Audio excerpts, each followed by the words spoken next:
Na primavera de 1943, o gueto de Varsóvia tornou-se palco de uma das rebeliões mais simbólicas da Segunda Guerra Mundial. Cercados por anos de fome, deportações e terror, milhares de pessoas presas no gueto decidiram se rebelar contra seus opressores. Com quase nenhuma arma e enfrentando condições impossíveis, os combatentes improvisados transformaram ruínas em trincheiras e resistiram à máquina de guerra nazista com uma mistura de raiva e dignidade. A resposta do Terceiro Reich foi implacável. O comando da operação era do general da SS Jürgen Stroop. Ele comandou uma repressão meticulosa e brutal. Dia após dia, suas tropas arrasavam o gueto, quarteirão por quarteirão, usando lança-chamas, explosivos e execuções sumárias para esmagar qualquer vestígio de resistência. Quando Stroop ordenou a explosão da grande sinagoga de Varsóvia em 16 de maio, ele o fez como símbolo da vitória nacional socialista. A ocupação nazista que desmantelou uma nação inteira. Em 1934, após um ano no poder, Adolf Hitler e o marechal polonês Józef Pilsudski assinou um pacto de não agressão entre a Alemanha nazista e a Polônia.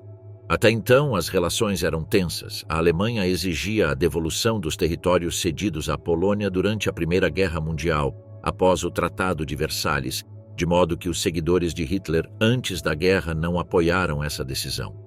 Para os cidadãos alemães, era importante recuperar a posse de províncias como a Prússia Ocidental, Poznan e a Alta Silésia. No entanto, Hitler ignorou essas opiniões, pois tinha uma agenda oculta por trás de suas ações. Seu objetivo com esse pacto era neutralizar a possibilidade de uma aliança militar franco-polonesa contra a Alemanha. Isso prejudicaria seriamente seu objetivo de rearmamento após a Guerra Fatídica. Por outro lado, a França, assim como a Grã-Bretanha, perseguia uma política externa de apaziguamento. Após as tensões do passado, eles ansiavam por manter a paz na Europa por meio de concessões limitadas às demandas alemãs. Por essa razão, concordaram com algumas modificações nas cláusulas territoriais e militares do Tratado de Versalhes. Nenhuma dessas duas nações se sentiu inclinada a declarar guerra à Alemanha, portanto, salvaguardaram a harmonia continental. Durante esse período, tanto as autoridades britânicas quanto as francesas concordaram com a revogação pela Alemanha das restrições impostas às suas forças armadas em 1935. Um ano depois, permitiram a remilitarização da região da Renânia e, em 1938, não se opuseram à anexação da Áustria. Hitler aproveitou a passividade de seus colegas e usou a ameaça deles de iniciar uma guerra contra a Tchecoslováquia para assinar o Acordo de Munique. Este documento consistia na cessão dos Sudetos, uma região fronteiriça da Tchecoslováquia. Em troca, o chanceler alemão prometeu resolver todos os conflitos futuros pacificamente. No entanto, sua promessa durou pouco. Em março de 1939, os homens de Hitler desmantelaram a Tchecoslováquia. Enquanto isso, altos funcionários franceses ofereceram garantias quanto à integridade do solo polonês. No entanto, Hitler não tinha os mesmos planos. Ele estava determinado a não se desviar de seu objetivo. Em 28 de abril de 1939, ele anunciou sua retirada do pacto de não agressão assinado com a Polônia. Pouco depois, Hitler assinou um pacto com a União Soviética. Lá, Hitler e Stalin concordaram secretamente com a divisão do território polonês, o que deu ao chanceler alemão o poder de atacar a Polônia sem medo da intervenção do Exército Vermelho. Para justificar o ataque, a propaganda nazista acusou a Polônia de perseguir alemães étnicos que viviam em seu território. Também alegou falsamente um plano secreto entre Polônia, França e Grã-Bretanha para cercar e desmembrar a Alemanha. A SS, juntamente com as forças armadas alemãs, encenou um ataque falso a uma estação de rádio local e acusou os poloneses de perpetrarem o ataque. Hitler aproveitou essa situação falsa e avisou que lançaria uma campanha de retaliação. Nas primeiras horas de 1º de setembro de 1939, a Alemanha lançou um ataque surpresa ao território polonês.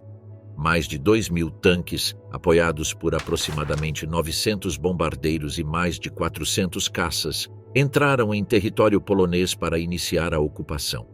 Durante toda a invasão, a Alemanha mobilizou 60 divisões e 1.500.000 homens. As forças de Hitler entraram vindas da Prússia Oriental e da Alemanha ao norte e da Silésia e da Eslováquia ao sul. Rapidamente superaram as defesas polonesas e avançaram em direção a Varsóvia em um ataque de cerco maciço. A reação das autoridades polonesas demorou a chegar, condenando o exército a se posicionar em absoluta desvantagem. É importante notar que o exército polonês não possuía uma grande quantidade de armas ou equipamentos modernos. Além disso, possuía poucas unidades blindadas e motorizadas. As 300 aeronaves que possuíam foram destruídas em sua maioria em questão de dias. No entanto, apesar de não ter poder de armamento, o exército polonês reagiu e até infligiu pesadas baixas às divisões alemãs. Poucas semanas depois, porém, os homens alcançaram seu objetivo e derrotaram seus inimigos. Essa estratégia rápida ficou conhecida em todo o mundo como Blitzkrieg, que significa guerra relâmpago. Tecnicamente, isso envolve montar um ataque surpresa com um grande número de forças concentradas em unidades blindadas, que podiam se mover rapidamente e eram apoiadas por um impressionante poder aéreo. Em 3 de setembro, os líderes da França e da Grã-Bretanha contemplaram essa situação e declararam guerra à Alemanha em 3 de setembro de 1939. No entanto, essa ajuda não foi suficiente, pois, enquanto a Polônia lutava, a União Soviética iniciou sua invasão pelo leste, fazendo com que o governo polonês fugisse do país. Em 27 de setembro de 1939, após um violento bombardeio, a cidade de Varsóvia rendeu-se aos alemães. Tanto Hitler quanto Stalin respeitaram o pacto de não agressão e 2 dias depois dividiram a Polônia entre si, marcando o rio Bug como linha de demarcação. Em 6 de outubro de 1939, a última resistência polonesa terminou. Em outubro do mesmo ano, Hitler e sua Alemanha anexaram diretamente os antigos territórios poloneses ao longo de sua fronteira oriental, Prússia Ocidental, Poznań, Alta Silésia e a antiga cidade livre de Danzig. O restante do setor da Polônia ocupado pelos alemães, que incluía cidades como Varsóvia, Cracóvia, Radom e Lublin, foi organizado no chamado Generalgouvernement, ou Governo Geral, chefiado pelo governador-geral civil Hans Frank, que também era advogado do Partido Nazista. Nasce o Gueto de Varsóvia. Após a ocupação, Hitler, juntamente com o resto dos líderes nazistas, começou a planejar o isolamento da população judaica da Polônia. A partir de 1º de dezembro, de acordo com as novas leis de Nuremberg, os judeus eram obrigados a usar uma braçadeira branca com uma estrela de Davi azul. Além disso, eles não tinham permissão para usar transporte público ou se envolver em certas profissões. Eles também não tinham permissão para visitar parques ou restaurantes. Em 16 de outubro de 1940, após diferentes opiniões entre autoridades como Adolf Eichmann, o governador-geral alemão da Polônia, Hans Frank, estabeleceu o gueto de Varsóvia, que ocupava 2,4% do território. Naquela época, tinha uma população de 380.000 pessoas. Era o maior gueto da Polônia, com 30% da população concentrada lá. Poucos meses depois, em maio de 1941, o número subiu para 445.000. Nos 18 meses seguintes, centenas de judeus da cidade e de vilas alemãs foram realocados à força para o gueto. A população continuou a ser mantida devido às consequências da fome e de doenças, como a febre tifoide, que prevaleciam no gueto. As rações alimentares eram limitadas a apenas 184 calorias. Em comparação, poloneses não judeus consumiam 1.800 calorias e alemães 2.400. Em 16 de novembro de 1940, os alemães fecharam o acesso ao gueto. Primeiro, cercaram-no com arame farpado e, em seguida, construíram um muro de 3 metros de altura e 18 quilômetros de comprimento. Dentro do gueto, os judeus se organizavam para alcançar a ordem e o funcionamento estável. Havia também organizações e instituições, como vários movimentos juvenis e o Judenrat, conselhos judaicos dentro do gueto. Dessa forma, buscavam combater as condições de vida desumanas às quais eram submetidos. Além da fome, a superlotação das moradias, a inatividade entre alguns e as más condições de trabalho em outros foram os principais gatilhos para a formação desses grupos. Uma das ações mais importantes tomadas pelo Judenrat foi reduzir o número de pessoas por dormitório, diminuindo-o para 7. Eles também assumiram o controle dos hospitais e orfanatos que funcionavam dentro do gueto. Um deles, conhecido como República das Crianças, era dirigido pelo educador Janus Korczak, que em 1942 seria deportado para Treblinka junto com outros arquitetos dessas organizações. Korczak foi assassinado no campo de extermínio de Treblinka naquele mesmo ano. Comitê Conjunto Americano, Judaico, conhecido pela sigla CENTUS, organizou cantinas onde tigelas gratuitas de sopa eram fornecidas, juntamente com outros alimentos. Em 1941, o CENTUS havia alimentado 2/3 da população do gueto de Varsóvia. Nesse contexto, os moradores criaram um jornal em 3 idiomas diferentes, Yiddish, hebraico e polonês. Eles continuaram a comemorar vários feriados tradicionais judaicos e realizaram reuniões com rabinos em casas particulares. Entre os prisioneiros havia dezenas de violinistas, tocadores de vários instrumentos de corda e sopro, que anteriormente eram músicos de jazz e membros de pequenas bandas. Eles realizavam concertos secretamente para entreter os outros prisioneiros. Havia também exposições e peças de teatro.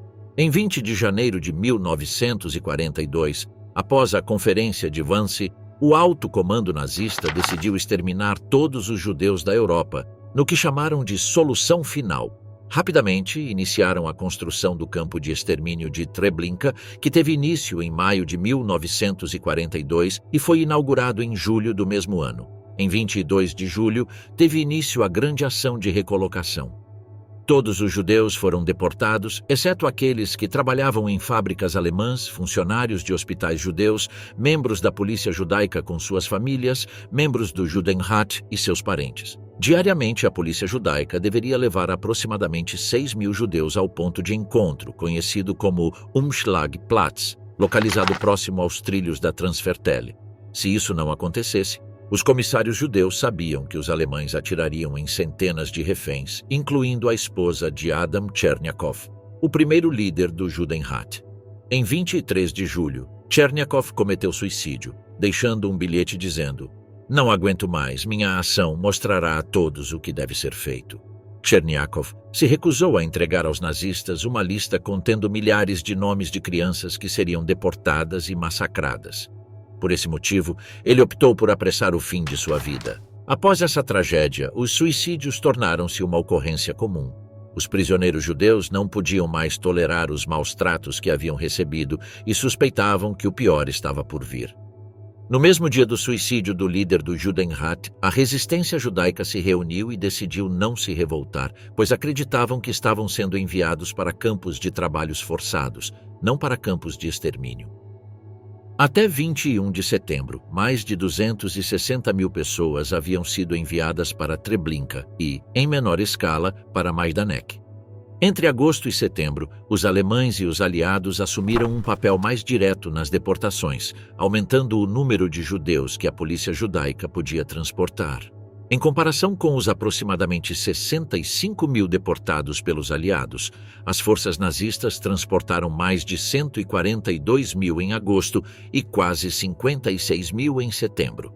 Entre 6 e 11 de setembro de 1942, ocorreu a fase final da primeira deportação em massa. Só naqueles dias, quase 36.000 judeus foram deportados, mais de 2.600 foram executados e 60 cometeram suicídio. Após essa primeira fase, aproximadamente 55.000 prisioneiros permaneceram no gueto. 30.000 homens trabalhavam em diversas indústrias alemãs e 20.000 estavam escondidos. Em contraste, 8.000 judeus estavam escondidos do lado de fora do gueto de Varsóvia. A resistência judaica começa a se organizar. Durante a segunda metade de 1942, a resistência judaica clandestina se agrupou em 2 organizações maiores. Tudo começou quando os jovens do grupo Hashomer Hatzair, um movimento juvenil judaico-sionista socialista, declarou em março daquele mesmo ano o seguinte: "Sabemos que o sistema de assassinato, matança e roubo de Hitler leva constantemente a um beco sem saída e à destruição total dos judeus." Este artigo suscitou a necessidade de criar um grupo de autodefesa. Após uma reunião coordenada para o mesmo mês antes das deportações, a organização Hashomer Hatzair propôs a criação de uma organização de autodefesa. No entanto, o Bund, um movimento comunista judaico não sionista, rejeitou a proposta por acreditar que o plano fracassaria sem a ajuda dos grupos de resistência poloneses, que anteriormente rejeitavam qualquer colaboração com tais causas. Por sua vez, os líderes do Judenrat apoiaram a resposta do Bund, acreditando não haver evidências de ameaça de deportação. Eles também temiam represálias coletivas contra a comunidade judaica. Em 23 de julho de 1942, as diversas facções políticas clandestinas se reuniram secretamente, mas não conseguiram chegar a um consenso. Poucos dias depois, em 28 de julho, representantes das organizações sionistas Hashomer Hatzair, Rabbonim Dror e Bnei Akiva se reuniu separadamente das partes e criou o Zidovska Organização Bojova, ou Organização Judaica de Combate, conhecida como ZOB. Este grupo tinha entre 220 e 500 membros. A ZOB era composta principalmente por membros do que em hebraico é conhecido como Tnuat. Noar, sigla em inglês para movimentos sionistas judaicos, são organizações educacionais formadas por e para crianças e adolescentes judeus. Seu objetivo é transmitir diversos valores para o desenvolvimento educacional, social e ideológico de seus membros, com ênfase no sionismo. Os membros do ZOB suspeitavam que Hitler e seus homens buscavam aniquilar todos os judeus do gueto de Varsóvia, então começaram a mudar seu foco educacional e cultural para o ensino de autodefesa e luta armada. Sua tentativa de convencer as gerações mais velhas fracassou, pois acreditavam nos relatórios alemães que ocultavam o propósito do extermínio por trás da deportação. Itzhak Zuckerman, conhecido como Yitzhak Zuckerman e também pelo seu apelido Antek, era o líder da ZOB. Zuckerman descreveu as condições que cercaram a criação desta organização. Naquela reunião, os grupos de jovens decidiram estabelecer a Organização de Luta Judaica, apenas por nós mesmos, sem partidos políticos ou o apoio do Judenrat. Representantes da ZOB foram transferidos para o lado ariano de Varsóvia. O objetivo era fomentar laços e estabelecer conexões com grupos de resistência antifascistas poloneses, como o AK, que significa Armia, Krajowa. No entanto, isso fracassou não apenas porque o AK estava insuficientemente armado, mas também porque rejeitava a ideologia esquerdista do ZOB e sua inclinação para o modelo soviético. O ZOB rapidamente publicou propaganda instando os judeus a pegarem armas e não se deixarem aniquilar tão facilmente. Agora nosso lema deve ser que todos sejam inteligentes e morram como homens, que não sejamos abatidos como ovelhas para o matadouro, Zrenia diziam seus panfletos. Uma das maiores conquistas do ZOB foi ferir gravemente o chefe da polícia judaica, que era um colaborador nazista. A polícia judaica era composta por judeus, mas supervisionada por nazistas. Os moradores do gueto de Varsóvia encararam isso como uma traição e não confiavam mais na força policial.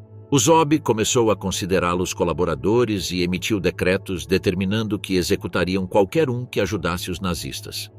As forças nazistas conseguiram capturar alguns oficiais da ZOB e designá-los para realizar deportações. A organização ficou em desordem, mas o equilíbrio foi alcançado quando se aliaram a grupos judeus em Hanoar, Hatzioni e Gordônia. Simultaneamente, um grupo de não-sionistas do Bund juntou-se e Mordechai Anielewicz, ex-chefe do Hashomer Hatzair, tornou-se o novo líder. Mais tarde, outro infiltrado foi encontrado como informante dos nazistas. Seu nome era Dr. Alfred Nossig, um homem reverenciado pela comunidade. Em 18 de janeiro de 1943, as forças nazistas iniciaram uma segunda onda de deportações. Entre os condenados estavam alguns membros da ZOB, incluindo Anielewicz, que se camuflaram intencionalmente.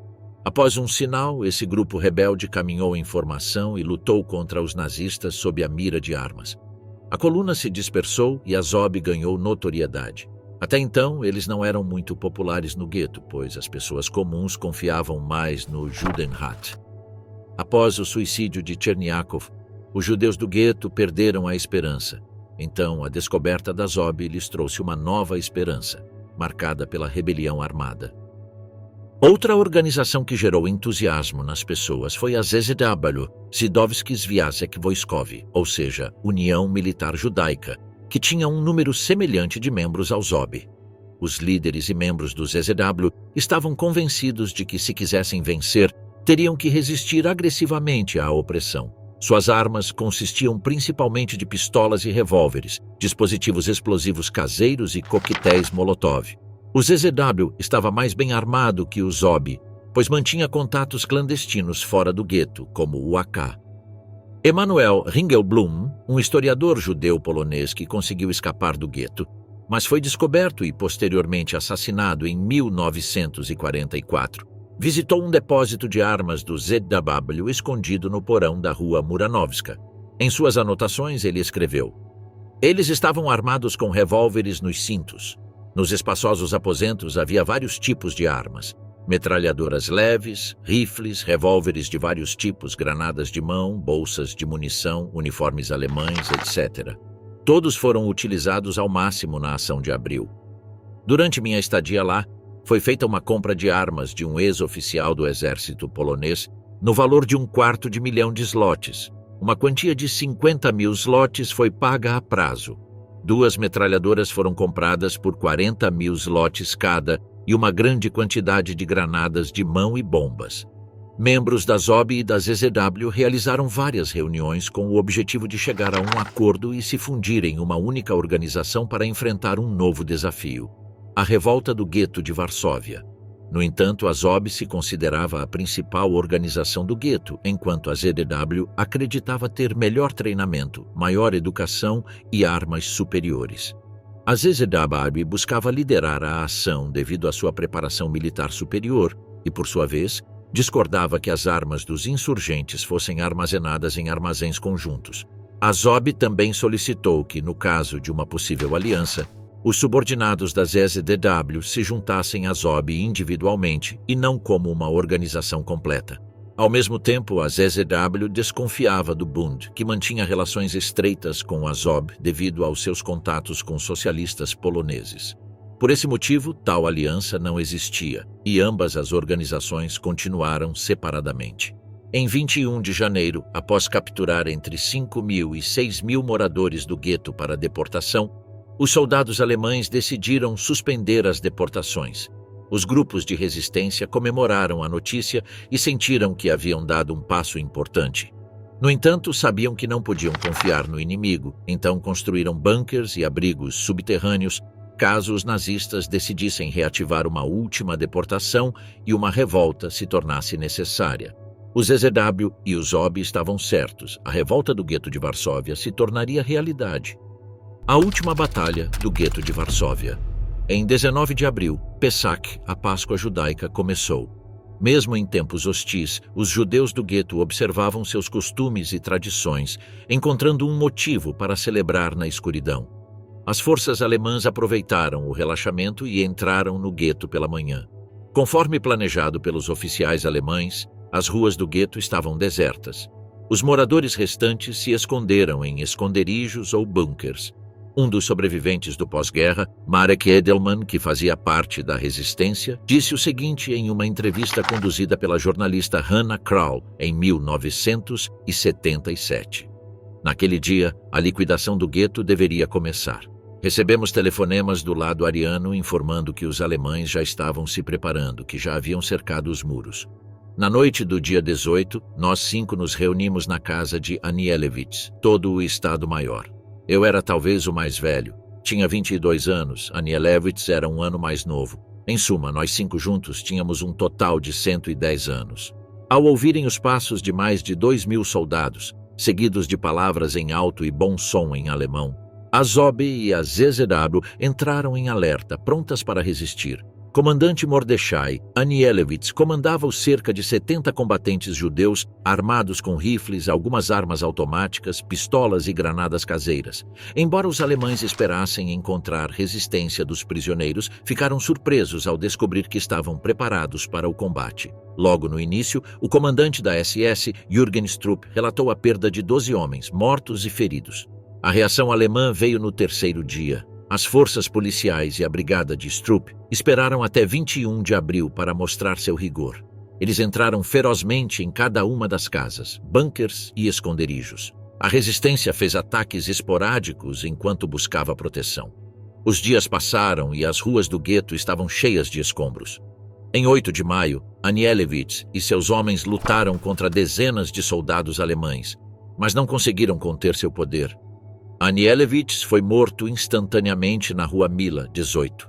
Poucos homens conseguiram resistir, mas alguns conseguiram sobreviver por quase um mês. A cidade estava em ruínas, mas aos olhos de Stroop faltava um último movimento. Com profundo ódio, ele ordenou a destruição da grande sinagoga na rua Tlomak. Em 16 de maio, Stroop relatou que havia capturado mais de 50.000 judeus e destruído 7.000 bunkers. Após intensos combates, os alemães venceram. Stroop enviou uma fotografia a Himmler e deixou a seguinte mensagem: "O gueto de Varsóvia não existe mais." Alguns dos líderes da resistência tiraram a própria vida, preferindo a morte instantânea à captura. 7.000 judeus foram assassinados nas câmaras de gás de Treblinka. Quase 42.000 foram transportados para o campo de concentração de Lublin-Majdanek e para os campos de trabalho forçado de Poniatowa, Travnik, Budzin e Krasnik. Muitos deles foram mortos na Operação Festival da Colheita, em novembro de 1943. Este era o codinome para o extermínio de todos os judeus em Lublin. Esta operação começou em 3 de novembro e tinha como objetivo incutir medo naqueles que se rebelaram contra eles. Ao assassinar judeus sistematicamente, eles buscavam não apenas aterrorizá-los, mas também garantir que uma nova campanha de resistência não começasse. No entanto, esta operação não foi desencadeada apenas pela revolta do gueto de Varsóvia. Por toda a Polônia, os judeus estavam se rebelando para salvar suas próprias vidas. Antes dos assassinatos do Festival da Colheita, durante o outono e a primavera de 1943, além de Varsóvia, um grupo de judeus na cidade de Białystok resistiu aos alemães. Em 2 de agosto do mesmo ano, prisioneiros judeus no campo de extermínio de Treblinka lutaram contra os nazistas em busca de liberdade. Em 14 de outubro, os prisioneiros organizaram uma revolta que resultou na fuga de 300 prisioneiros, dos quais 58 sobreviveram à guerra.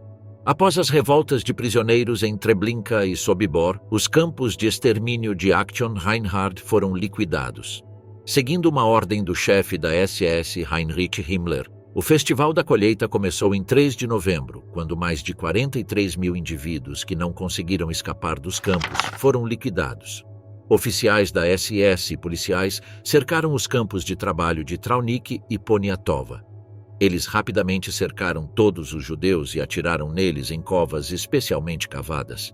Em Majdanek, as forças nazistas separaram os judeus do resto dos prisioneiros, reuniram-nos com outros presos de vários campos de trabalho na área de Lublin, levaram-nos para trincheiras e os mataram. Tanto em Majdanek quanto em Travnik, oficiais alemães tocaram música alta nos alto-falantes para que o resto dos prisioneiros não pudesse ouvir o som das armas ou os gritos das vítimas. Em Poniatowa, os tiroteios duraram 2 dias, enquanto em Majdanek e Travnik foram realizados em apenas um dia. O número de 43.000 judeus assassinados coloca este massacre como a segunda maior execução da Segunda Guerra Mundial, superado apenas pelo massacre de Odessa, em outubro de 1941, onde os nazistas assassinaram mais de 50.000 judeus. Revisitando a revolta do gueto de Varsóvia, a resistência judaica conseguiu frustrar os planos das forças alemãs. Enquanto os nazistas pretendiam liquidar e destruir o gueto em 3 dias, graças à revolta da ZOB e da ZZW, a luta durou pouco menos de um mês, começando em 19 de abril e terminando em 16 de maio. Mesmo após o fim da revolta, judeus escondidos entre as ruínas continuaram a atacar patrulhas e tropas auxiliares alemãs. A revolta do gueto de Varsóvia deixou uma marca duradoura na história da guerra. Além de ser a maior revolta, foi também o movimento de resistência judaica mais significativo, tornando-se a primeira revolta urbana na Europa desde que Hitler chegou ao poder. Também serviu de inspiração para outros atos de rebelião, no gueto de Białystok, no gueto de Minsk e nos campos de extermínio de Treblinka e Sobibor. Todos esses movimentos foram inspirados pelos eventos em Varsóvia. Um dos líderes da resistência, cuja identidade permanece desconhecida, refletiu sobre o imperativo de lutar, apesar de saber que seriam derrotados. Nós nos víamos como judeus clandestinos, condenados a um destino trágico. Nossa hora havia chegado, não havia esperança ou chance de resgate. Tínhamos que lutar. Essas palavras resumem um ato de coragem. Os judeus do gueto de Varsóvia não estavam lutando apenas para sobreviver. Eles estavam lutando para provar que não morreriam sem primeiro provar seu valor. Que eles não morreriam em vão. Quando a arte e a história da Polônia foram tomadas pelos nazistas. Durante os anos da Segunda Guerra Mundial, os judeus poloneses sofreram danos irreparáveis, não apenas materiais, mas também emocionais e espirituais.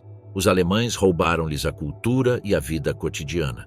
Tudo isso foi rigorosamente calculado e fazia parte do Plano Geral Ost, que consistia, além de fuzilamentos e aniquilações, na colonização e germanização dos diversos territórios ocupados.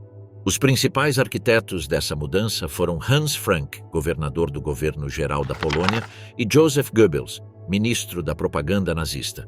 Acreditando que a Polônia não merecia ser considerada uma nação culta, assim que ocuparam o território polonês, proibiram cinemas, teatros, rádio, a imprensa em geral, a educação e até mesmo cabarés. Em vez disso, obrigaram-nos a assistir a filmes que destacavam as conquistas do Terceiro Reich e falaram com eles por megafones. Rapidamente fecharam a redação onde era publicado o único jornal em língua polonesa do país, enquanto intelectuais eram presos. Em 1940, todas as atividades culturais foram colocadas sob o controle exclusivo do Departamento de Educação Popular e Propaganda, posteriormente renomeado Departamento Principal de Propaganda. Apenas espetáculos de baixa qualidade, de natureza erótica ou pornográfica, foram autorizados a continuar para que o mundo pudesse não apenas ver a suposta qualidade da cultura polonesa, mas também para evitar a crença de que o país carecia de expressões culturais.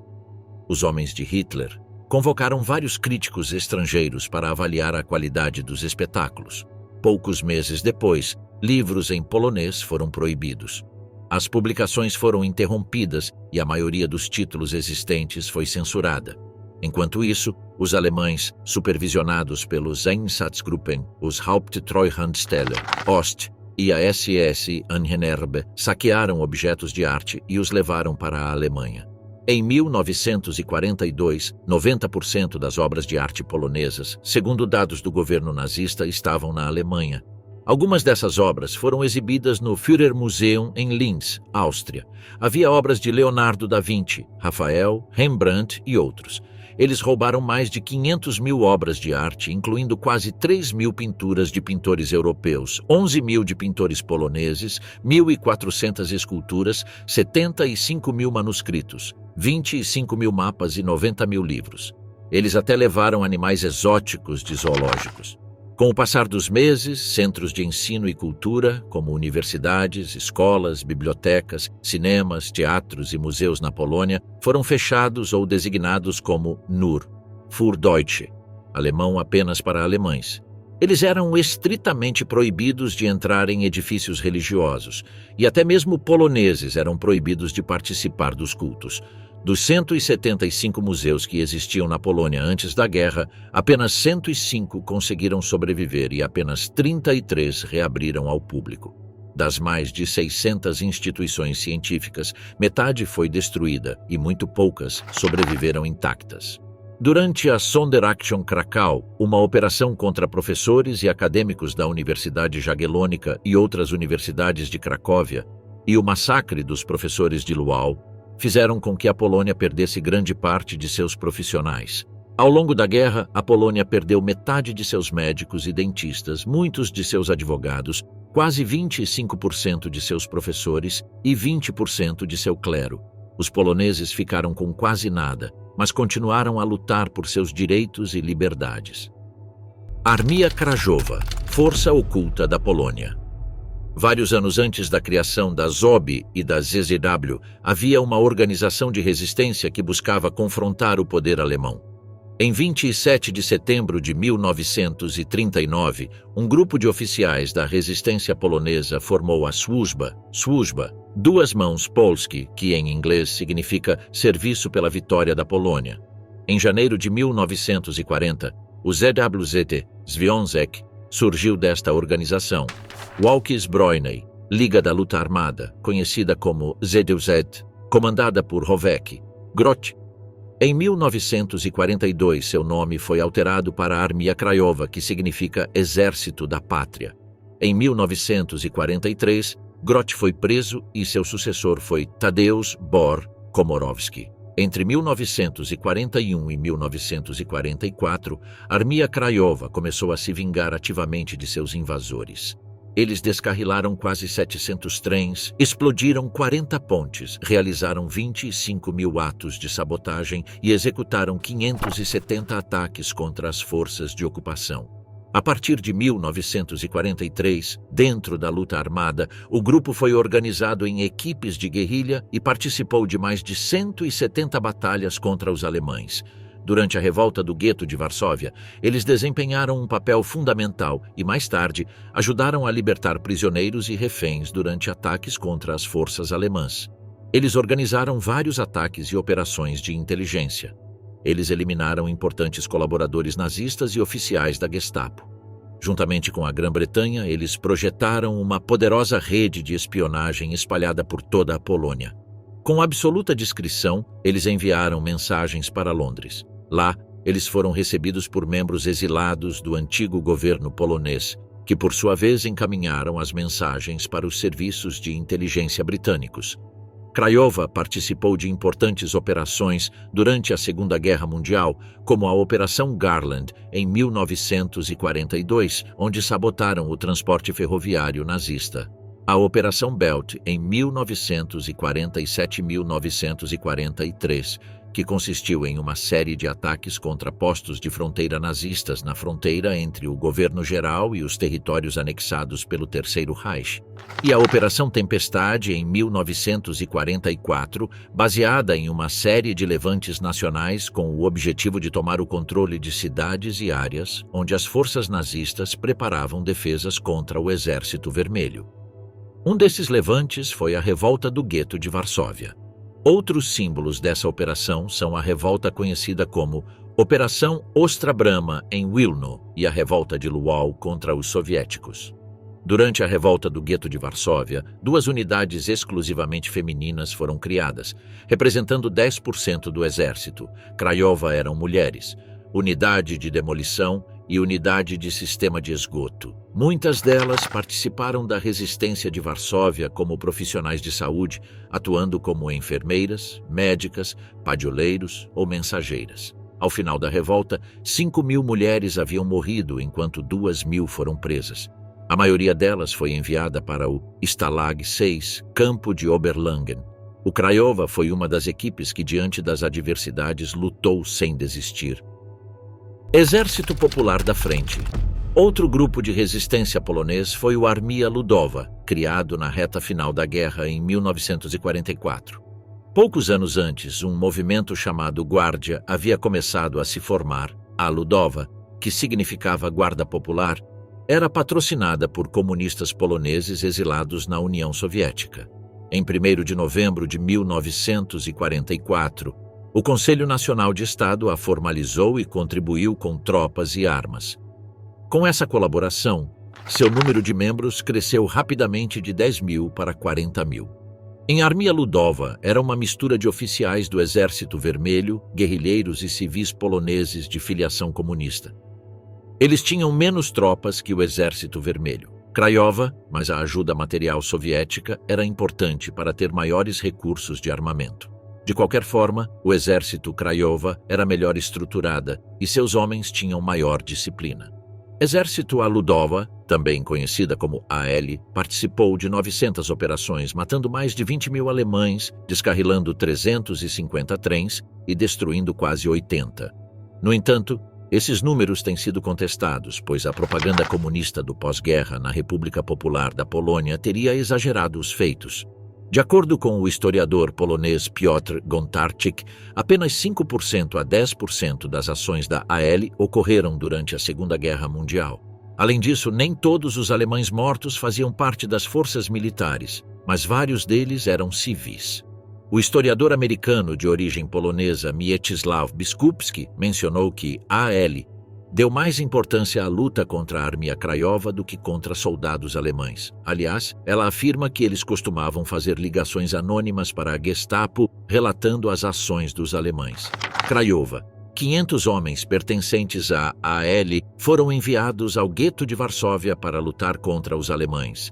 Com o passar dos meses, a Armia Ludowa perdeu o apoio soviético, então recorreu a saques para obter armas, tropas e suprimentos. Também requisitaram igrejas e mansões para sobreviver. Em fevereiro de 1944, durante o período em que ainda eram chamados de Guardia Ludowa, eles apreenderam um importante arquivo do exército Krajowa e confiscou tudo.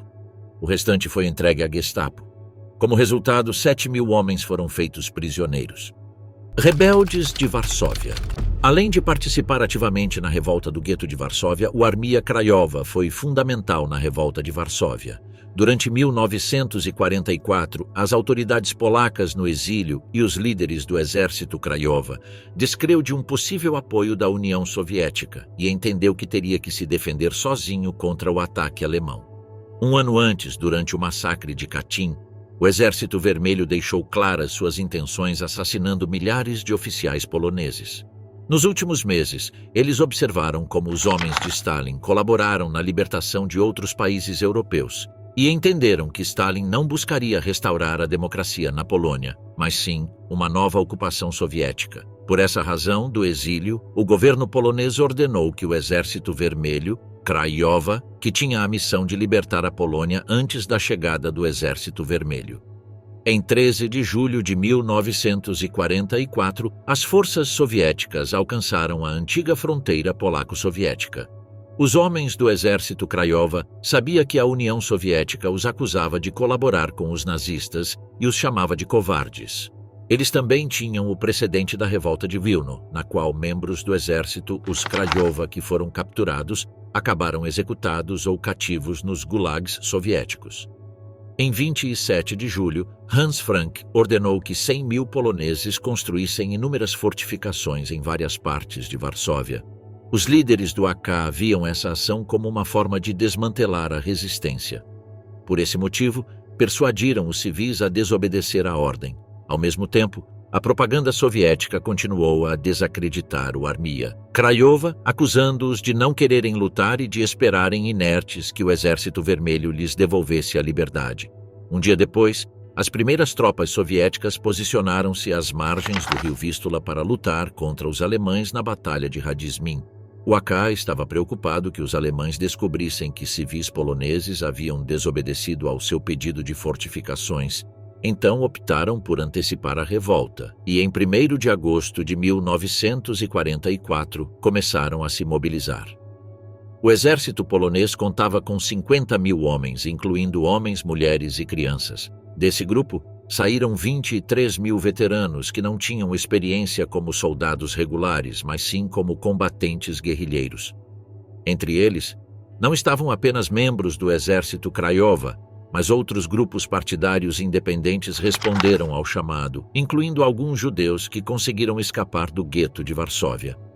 Eles estavam organizados em 8 áreas e tinham o seguinte armamento: 1.000 rifles, 60 submetralhadoras, 1.700 pistolas, 300 pistolas automáticas, 25.000 granadas, 35 armas antitanque e 7 metralhadoras. Além desse arsenal, os aliados ocidentais entregaram várias armas a Varsóvia. Durante os combates, as fábricas conseguiram estocar 300 pistolas automáticas, 150 lança-chamas, 40.000 granadas, um grande número de morteiros e um carro blindado. Do lado oposto, 16.000 alemães estavam preparados para resistir, enquanto outros 90.000 soldados estavam estacionados em várias regiões ao redor de Varsóvia. A revolta ocorreu em 1º de agosto. As forças alemãs souberam dos planos do inimigo por meio de uma civil polonesa. Embora não tivessem tempo para elaborar uma estratégia, as tropas nazistas conseguiram se mobilizar para impedir a revolta. A revolta teve relativo sucesso no centro e na Cidade Velha, mas os alemães. Krajowa sofreu pesadas perdas em Wola, o 4º distrito de Varsóvia. Em Mokotów, um importante distrito da capital polonesa, os alemães deixaram os dissidentes poloneses sem chance. Em Praga, um pequeno distrito localizado na margem leste do rio Vístula, as forças polonesas foram forçadas a retornar aos seus esconderijos após descobrirem uma alta concentração de forças inimigas. Dada essa situação, o resultado da ação foi decepcionante. Eles conseguiram recapturar grandes áreas, mas não conseguiram estabelecer contato entre si. Tendo perdido a iniciativa, o AK não teve escolha a não ser construir barricadas por toda a cidade e adotar uma postura defensiva. Em 4 de agosto, 3 dias após o início da ação adversa, o Exército Nacional Polonês ocupou um grande número de áreas. Enquanto isso, o general do exército alemão Erich von dem Bach Zelewski recebeu os reforços que havia solicitado e, juntamente com eles, pressionou por contato com bolsões isolados de alemães. Em 5 de agosto, o AK conseguiu ocupar as ruínas do gueto.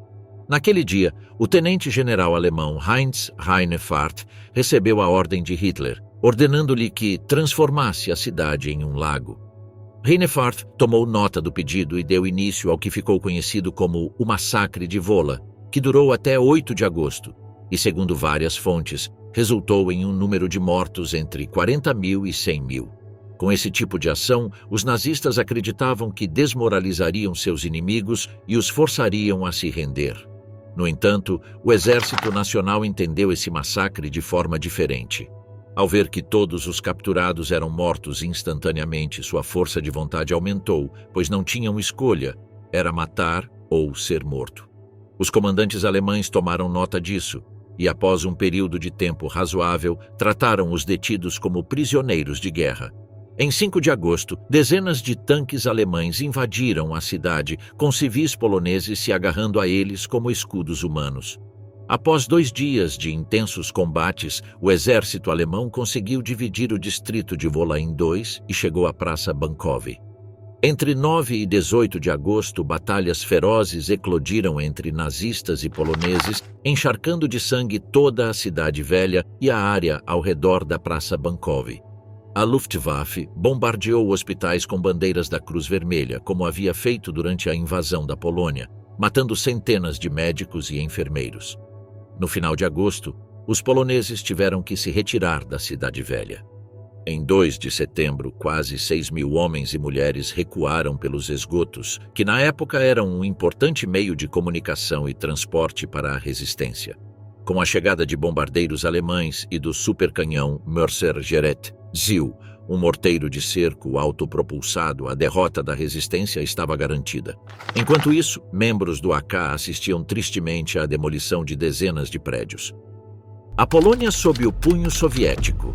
Enquanto a Polônia sofria sob o poder das forças de Hitler, também era humilhada pelo Exército Vermelho e pelo governo soviético. Em 28 de setembro de 1939, após a assinatura secreta do Pacto Molotov-Ribbentrop, os soviéticos começaram abusos semelhantes aos de seus inimigos posteriores, os alemães.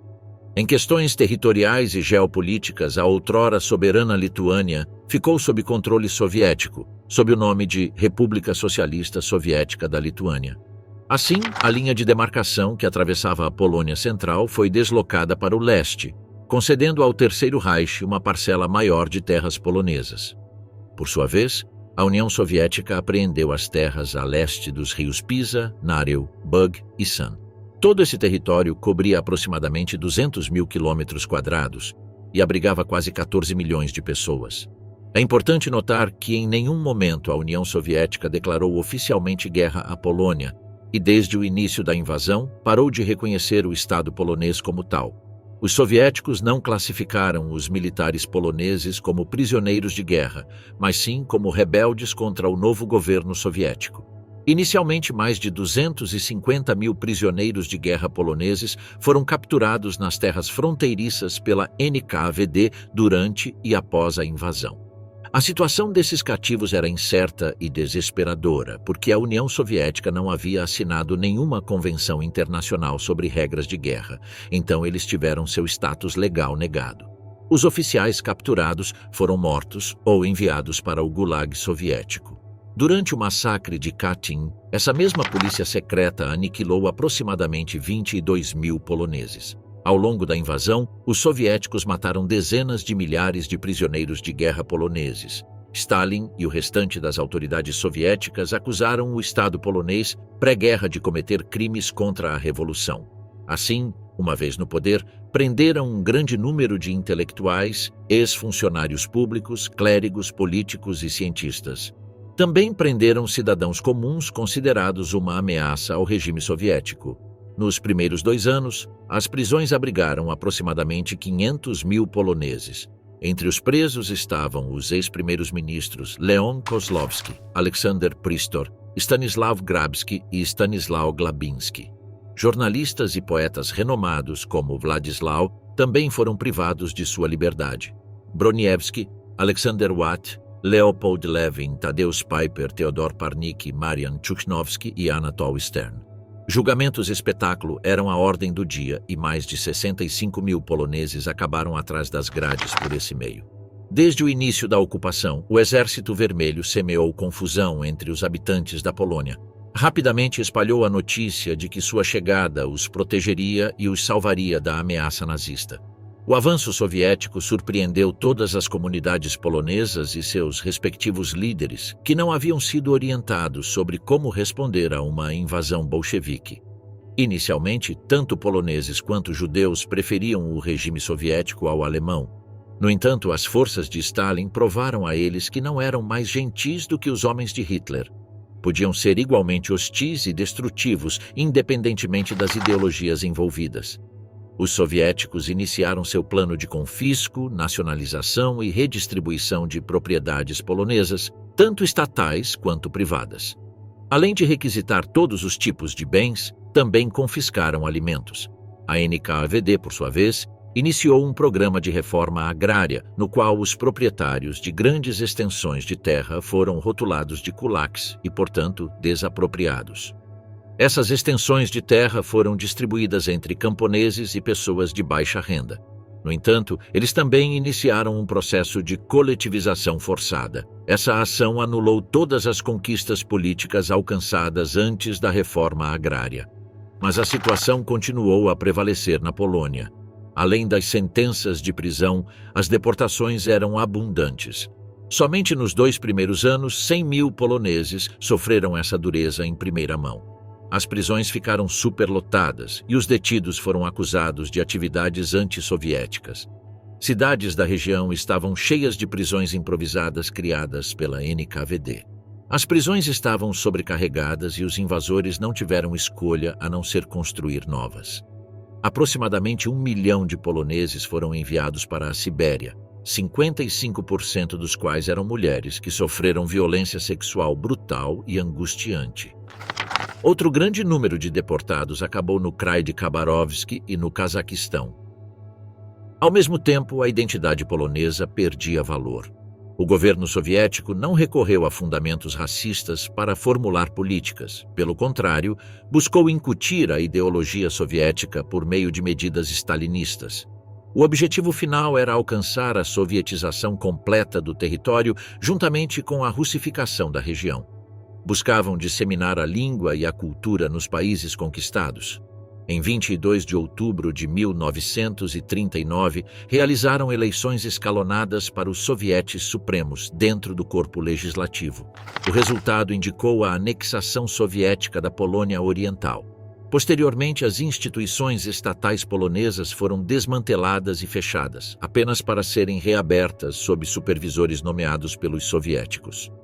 Algumas instituições culturais e educacionais, como a Universidade de Lwów e outras escolas, logo reabriram, mas começaram a operar como instituições soviéticas.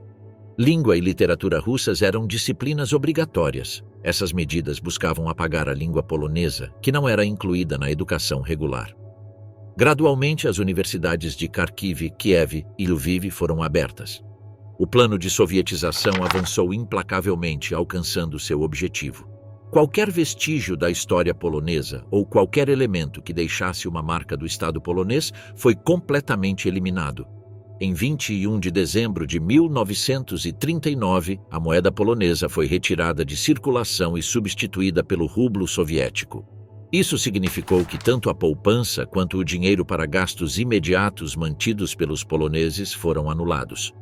Absolutamente todos os negócios foram assumidos pelo Estado soviético.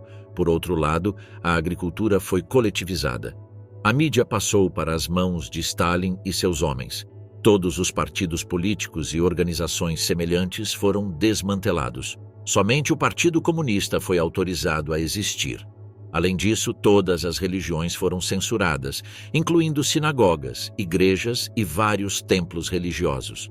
Stalin nutria um rancor particular pelo Estado polonês e sonhava em dominá-lo. Ele queria transferir a cultura e a ideologia soviéticas, deslocando completamente tudo o que estivesse associado a um sentimento de pertencimento polonês. Para tanto, relembrando as tensões étnicas do passado que separavam os soviéticos dos poloneses, Stalin e seus homens ordenaram às forças do Exército Vermelho que incitassem e encorajassem a violência contra os poloneses. Eles repetiam incansavelmente que poderiam retificar as queixas sofridas durante 20 anos de domínio polonês. A Polônia pré-guerra era retratada como uma nação capitalista baseada na exploração de trabalhadores e minorias étnicas.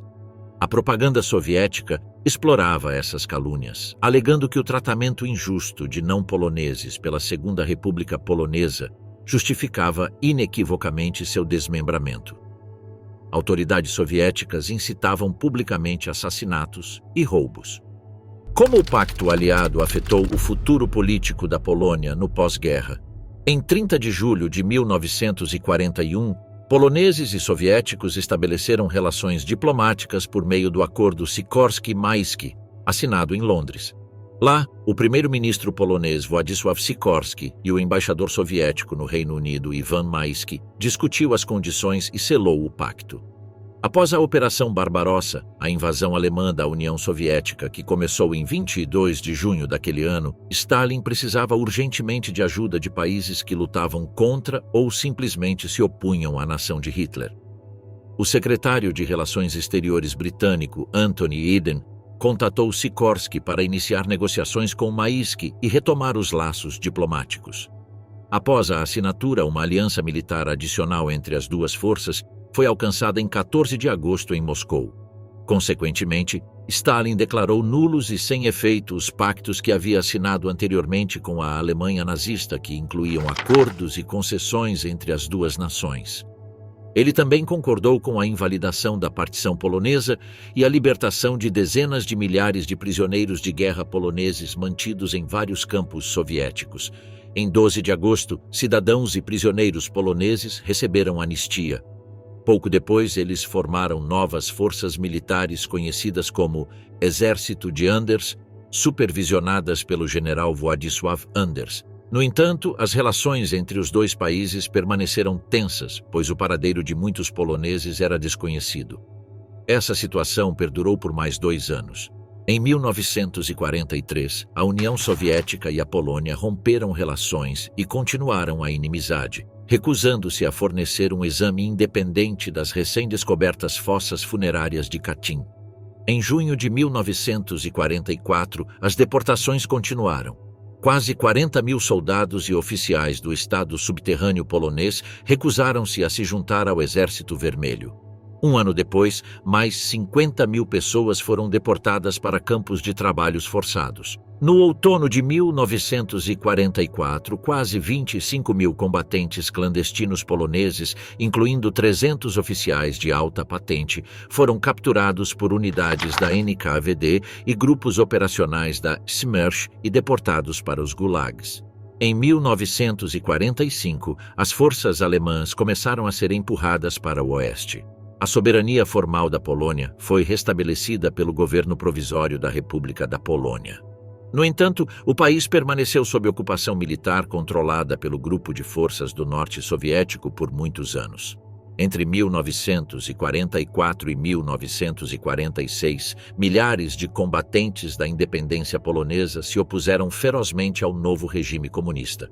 Sem temer consequências, eles atacaram escritórios nacionais da NKVD, da Smersh, e do Serviço Secreto Comunista Polonês. Líderes políticos foram sequestrados pela União Soviética e interrogados sob tortura. Mais tarde foram presos. Nenhum deles sobreviveu. Ao mesmo tempo, quase 600 pessoas foram mortas no ataque de Augustol, uma operação militar soviética contra guerrilheiros poloneses e simpatizantes anticomunistas durante a Segunda Guerra Mundial.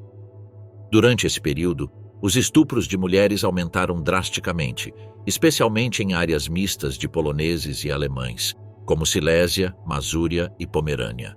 Mulheres que retornavam de trabalhos forçados na Alemanha eram abusadas sexualmente por soldados soviéticos.